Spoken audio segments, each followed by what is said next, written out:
সুপ্রিয় শিক্ষার্থীবৃন্দ, আসসালামু আলাইকুম রহমতুল্লাহ। আজ অত্যন্ত গুরুত্বপূর্ণ একটি বিষয় নিয়ে আপনাদের সামনে হাজির হয়েছি।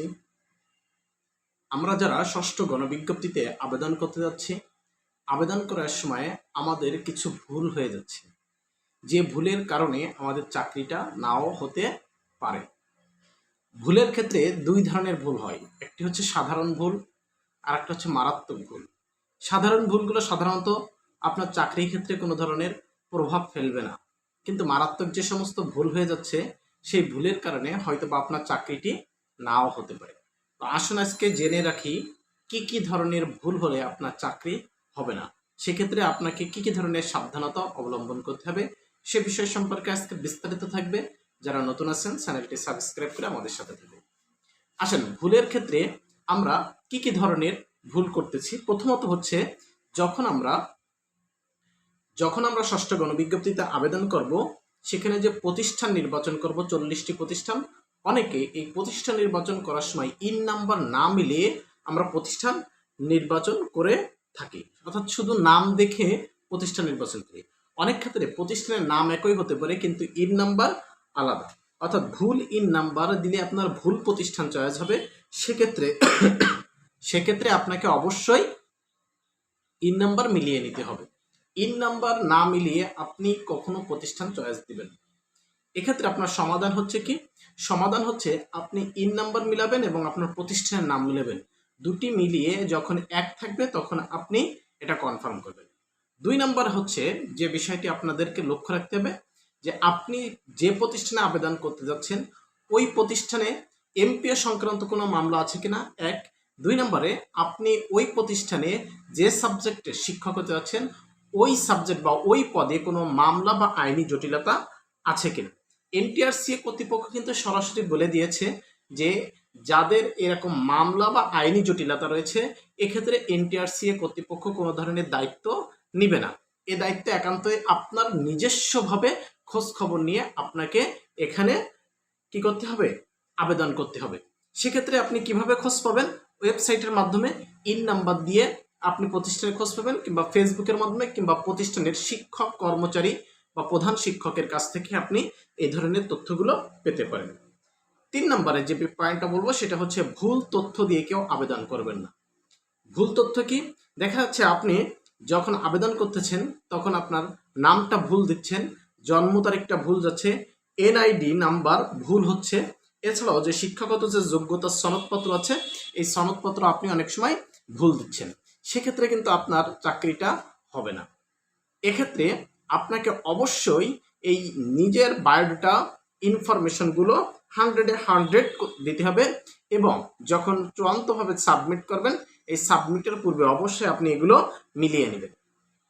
4 নম্বর যে পয়েন্টটা বলবো সেটি হচ্ছে 40টি প্রতিষ্ঠানের চয়েস।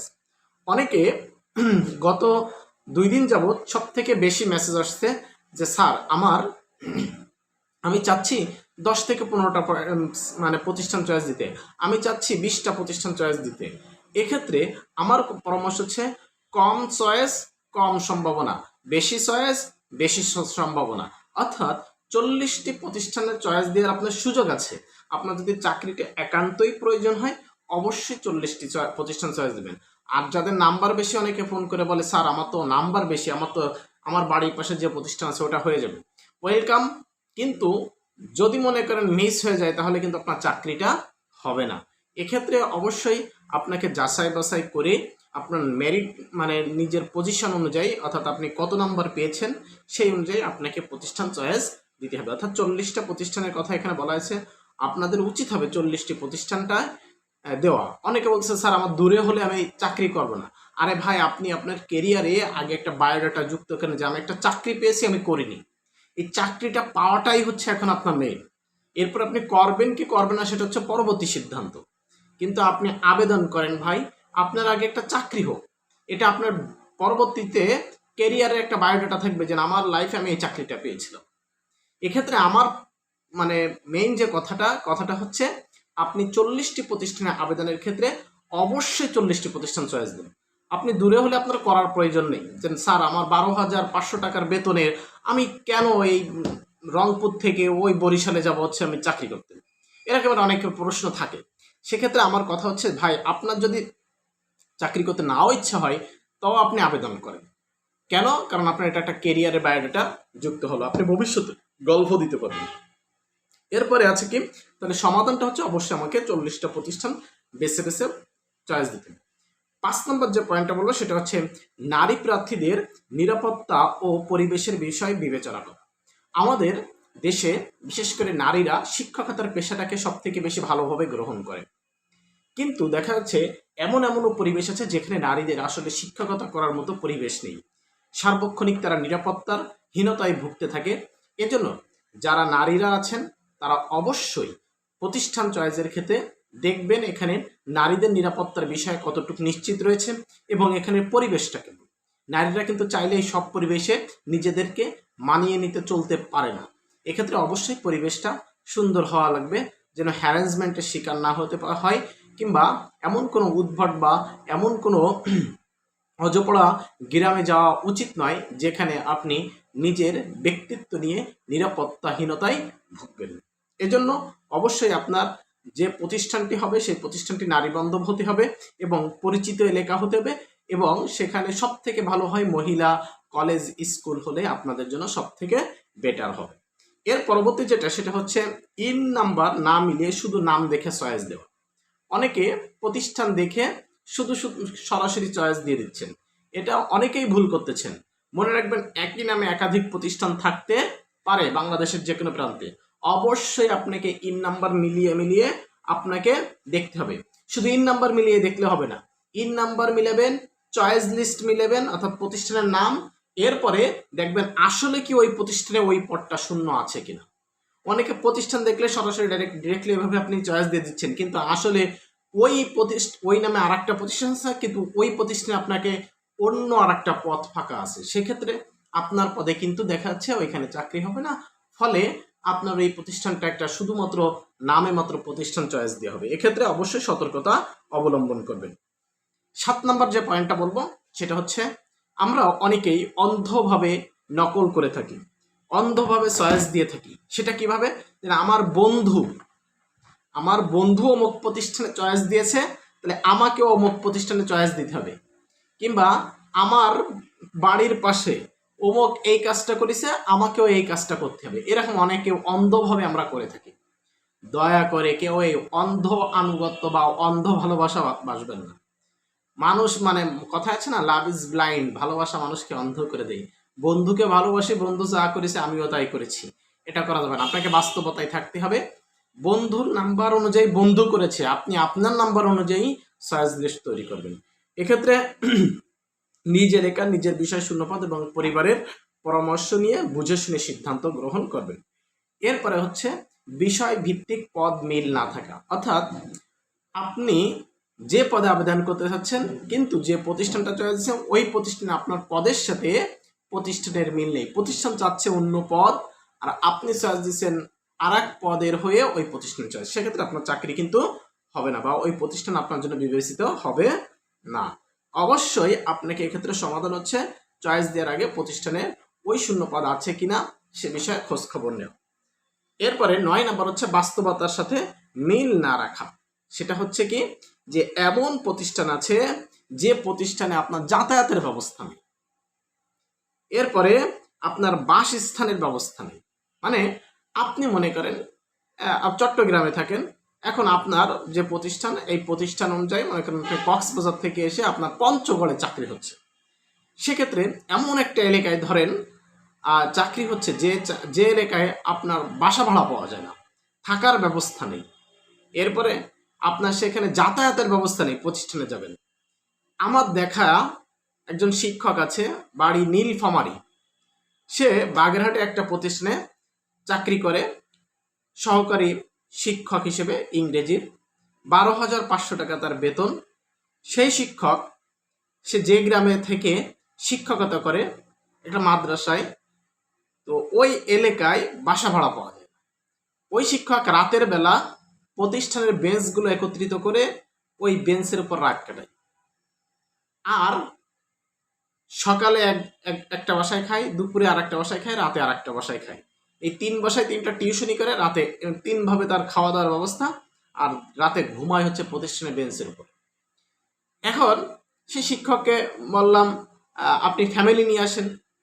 ফ্যামিলি আনলে ওদিকে আবার বাবা মা রয়েছে, আত্মীয় স্বজন সব সেই নীলফামারী, আর এখানে বাগেরহাট। একটা বাস্তবতা কিন্তু একটা কঠিন বিষয়। এখানে বাবা মার খেদমত করতে আবার ইচ্ছা করে, আবার এই বেতনও কম, 12,500 টাকা। এখানে এসে কি ভাড়া দেবে আর কি খাবে কি থাকবে, সব মিলিয়ে আপনাকে কিন্তু এই বাস্তবতা অনুধাবন করতে হবে। অর্থাৎ এই বাস্তবতার নিরিখে আপনার পরিকল্পনা সাজাইতে হবে। অনেক সময় মনের চাহিদা অনুযায়ী বাস্তবতা আপনাকে থমকে দেয়। এই জন্য আপনার পরিকল্পনা কিন্তু সুষ্ঠুভাবে নিতে হবে। বাস্তবতা সবসময় জন্য অনুভব করতে হবে। বন্ধু ওইখানে গেছে, আসলে কি আমি ওইখানে যাওয়ার যোগ্য কিনা, আমার ওইখানে গেলে কি কি সমস্যা, এগুলো সব বিশ্লেষণ করতে হবে। এই জন্য অন্ধ আনুগত্য বা অন্ধভাবে কাউকে বিশ্বাস করা যাবে না। এরপরে বিষয়টা হচ্ছে মূলত আপনাকে এখানে বাস্তবতার দিক থেকে নিজের কাছাকাছি এলাকায় থাকার চেষ্টা করতে হবে। এরপরে আর একটা 10 নম্বর যে পয়েন্টটা বলবো সেটা হচ্ছে প্রতিষ্ঠানের রেপুটেশন সম্পর্কে আপনাকে ভালোভাবে জানতে হবে। প্রতিষ্ঠানের রেপুটেশনটা বলতে কি বোঝাচ্ছে? প্রতিষ্ঠানের রেপুটেশন হচ্ছে এমন অনেক প্রতিষ্ঠান আছে যে প্রতিষ্ঠানের শিক্ষকদেরকে শত্রু মনে করা হয়, নতুন যে শিক্ষক আসে তাদেরকে ওইভাবে সাদরে গ্রহণ করে না। বা অনেক প্রতিষ্ঠান আছে যে প্রতিষ্ঠানের প্রধান শিক্ষকরা এমপিও করার ক্ষেত্রে ওইখানে গড়িমসি করতে থাকে। এরপরে আপনি এমনও প্রতিষ্ঠান আছে যে সমস্ত প্রতিষ্ঠানের প্রশাসনিক কাজকর্মের সাথে আপনি নিজেকে খাপ খাইয়ে নিতে পারবেন না, এমপিও হতে আবেদন করতে অনেক দেরি লাগে, ইত্যাদি বিষয় আছে। সেজন্য আমার পরামর্শ হচ্ছে যে আপনার যে সকল পরিচিত প্রতিষ্ঠান আছে সেই সমস্ত পরিচিত প্রতিষ্ঠানে যদি আপনার চাকরিটা হয় তাহলে পরিচিত শিক্ষক পাবেন। স্থানীয় প্রশাসনের মাধ্যমে আপনি আপনার সকল এমপিও কার্যক্রমগুলো দ্রুত সমাধান করতে পারবেন। এরপর আর একটা বিষয় হচ্ছে শুধুমাত্র স্কুল বা কলেজ চয়েস না দেওয়া। অনেকের একটা গোড়ামি আছে, স্যার আমি স্কুল কলেজে পড়েছি, কেন আমি ভিতরে মাদ্রাসা চয়েস দিব, হ্যাঁ কেন আমি টেকনিক্যাল বা কারিগরি চয়েস দিব। এক্ষেত্রে আপনার জন্য পরামর্শ হচ্ছে, দেখেন ভাই, আপনি নাম্বার কম পেয়েছেন, আপনার কিন্তু স্কুল কলেজে পেতে গেলে অনেক কষ্ট করতে হবে, কম্পিটিশনের জায়গা। চাকরিটি নিশ্চিত করতে গেলে এই ধরনের গোড়ামি থেকে বের হয়ে আসতে হবে। বের হয়ে এসে স্কুল কলেজ টেকনিক্যাল যার যেখানে সুযোগ আছে সবগুলোকে প্রাধান্য দিয়ে আপনার প্রতিষ্ঠান চয়েস লিস্ট সাজাইতে হবে, তাহলে চাকরিটা ইনশাল্লাহ নিশ্চিত হবে। এরপরে আবেদনের সময়সীমা। এখানে দুটো বিষয় মনে রাখবেন। 1 নম্বর বিষয় হচ্ছে আপনি যখন আবেদন করবেন সবকিছু পূর্ণাঙ্গভাবে যাচাই বাছাই না করে সাবমিট করবেন না, এটা হচ্ছে আবেদনের একটা সময়সীমা। কেননা আপনি একবার সাবমিট করলে আর পরিবর্তন করতে পারবেন না। প্রয়োজনে সাথে আরেকজনকে নিয়ে যাবেন, তাকে রিভাইজ দেওয়ার জন্য রাখবেন, নিজের চোখে অনেক সময় ভুলগুলো পড়ে। 2 নম্বর বিষয়টা হচ্ছে আপনি 10 তারিখ পর্যন্ত আবেদনের লাস্ট ডেট। এখনো পর্যন্ত কিন্তু এনটিআরসি কোনো কিছু বলেনি যে আবেদনের সময়সীমা আরো বৃদ্ধি করবে, কোনো কিছু যেহেতু বলেনি, আপনি 10 তারিখকে চিন্তা ভাবনা করেই আপনি আবেদনটা এর ভিতরে কমপ্লিট করবেন। এখানে যেন কোনোভাবেই আপনার আবেদনের সময়সীমা অতিক্রম না থাকে। এরপরে শিক্ষাগত যোগ্যতার অনেক সময় ভুল ক্যাটাগরিতে আবেদন করেন। আপনার যোগ্যতা একটা, আপনি আবেদন করতেছেন ওই যে আর একটা ক্যাটাগরিতে। অর্থাৎ এজন্য আপনার যে পদ এবং যে শূন্য পদে আবেদন করবেন, দুটো পদ মিল রেখে অবশ্যই আপনি আবেদন করবেন। কোনোভাবে এই আবেদন ভুল করা যাবে না। মোবাইল ও ইমেইল ভুল করা। অনেকে বলে স্যার আমি অ্যাপ্লিকেশন কপিতে একটা মোবাইল নাম্বার দিয়েছিলাম, এখন কি নতুন আর একটা মোবাইল নাম্বার দিতে পারবো কিনা? স্যার আগের মোবাইল নাম্বারটা আমার নামে রেজিস্ট্রেশন ছিল না, এখন আমার নামে রেজিস্ট্রেশন করে নাম্বারটা দিতে হচ্ছে। স্যার আমার ইমেইলটা আমার হাজব্যান্ডের নামে, আমার ইমেইল নাই। সেক্ষেত্রে আমার প্রশ্ন হচ্ছে, যাদের হাতে এরকম স্মার্টফোন আছে তারা অবশ্যই নিজের নামে নিবন্ধিত সিমটা দেওয়ার চেষ্টা করবেন। কেননা আপনার কার নামে সিম রেজিস্ট্রেশন করা, এটা পরবর্তীতে দুর্ঘটনা হলে আপনার নাম্বারটা আবার পরিবর্তন করতে হবে, ইত্যাদি বিষয় থাকে। তার নিজের নামে থাকলে সব থেকে সেফ।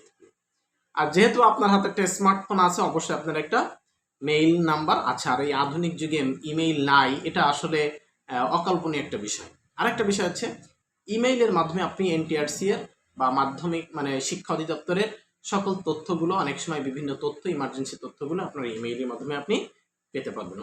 এজন্য অবশ্যই পরামর্শ হচ্ছে আপনার নিজের মোবাইল এবং নিজের ইমেইল নাম্বারটা দেওয়ার প্রয়োজন। হ্যাঁ, যাদের সমস্যা আছে তারা আপনার অন্যটা ব্যবহার করতে পারেন। এই যে বিষয়গুলো, এই বিষয়গুলো হচ্ছে আমাদের ষষ্ঠ গণবিজ্ঞপ্তিতে আবেদনের ক্ষেত্রে সব থেকে বেশি ভুল হচ্ছে। এই ভুলগুলোকে আমাদের এড়িয়ে যেতে হবে। মনে রাখবেন এই ভুলগুলোর কারণে কিন্তু আপনার চাকরিটা হবে না। এজন্য আপনার চাকরিটা নিশ্চিত করতে গেলে আজকের ভিডিওটি আপনার জন্য খুবই গুরুত্বপূর্ণ। প্রয়োজনে আপনি নোট করেন, নোট করে আপনি এই বিষয়গুলো সম্পর্কে সবকিছু তথ্য কালেক্ট করে এরপরে আবেদন করুন। এছাড়াও যদি আপনাদের আর কোনো প্রশ্ন থাকে আমাদের কমেন্ট বক্সে জানান, আমরা অবশ্যই আপনাদের অ্যান্সার করার চেষ্টা করব। এবং যারা নতুন আছেন চ্যানেলটি সাবস্ক্রাইব করবেন, শেয়ার করে বন্ধুদেরকে জানিয়ে দিবেন। ধন্যবাদ সবাইকে।